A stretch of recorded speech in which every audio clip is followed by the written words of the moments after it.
నిర్గమాకాండము 17వ అధ్యాయము. తరువాత ఇశ్రాయేలుల సర్వ సమాజము యెహోవా మాట చొప్పున తమ ప్రయాణములలో సీను అరణ్యము నుండి ప్రయాణమైపోయి రెఫీదీములో దిగిరి. ప్రజలు తమకు త్రాగనీళ్లు లేనందున మోషేతో వాదించుచు త్రాగుటకు మాకు నీళ్ళిమ్మని అడుగగా, మోషే, మీరు నాతో వాదింపనేలా, యెహోవాను శోధింపనేలా అని వారితో చెప్పెను. అక్కడ ప్రజలు నీళ్లు లేక దప్పిగొని మోషే మీద సనుగుచు, ఇదెందుకు? మమ్మును మా పిల్లలను మా పశువులను దప్పిచేత చంపుటకు ఐగుప్తులో నుండి ఇక్కడికి తీసుకుని వచ్చితిరనిరి. అప్పుడు మోషే యెహోవాకు మొరపెట్టుచు, ఈ ప్రజలను నేనేమి చేయుదును? కొంతసేపటికి నన్ను రాళ్లతో కొట్టి చంపుదురనెను. అందుకు యెహోవా, నీవు ఇశ్రాయేలీయుల పెద్దలతో కొందరిని తీసుకొని ప్రజలకు ముందుగా పొమ్ము. నీవు నదిని కొట్టిన నీ కర్రను చేత పట్టుకొని పొమ్ము. ఇదిగో, అక్కడ హోరేబులోని బండ మీద నేను నీకు ఎదురుగా నిలిచెదను.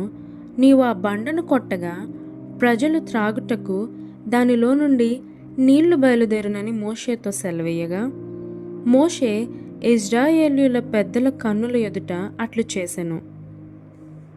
అప్పుడు ఇశ్రాయేలీయులు చేసిన వాదమును బట్టి యెహోవా మన మధ్య ఉన్నాడో లేడో అని వారు యెహోవాను శోధించుటకును బట్టి అతడు ఆ చోటికి మస్సా అనియు మెరీబా అనియు పేర్లు పెట్టెను.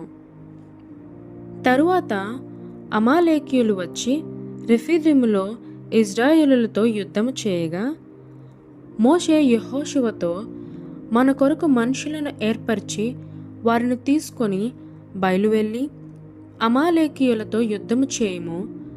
రేపు నేను దేవుని కర్రను చేత పట్టుకొని ఆ కొండ శిఖరము మీద నిలిచెదనెను.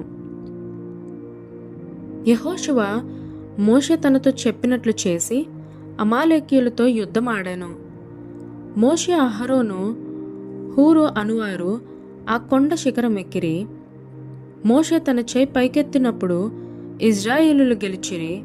మోషే తన చెయ్యి దింపినప్పుడు అమాలేకీయులు గెలిచిరి.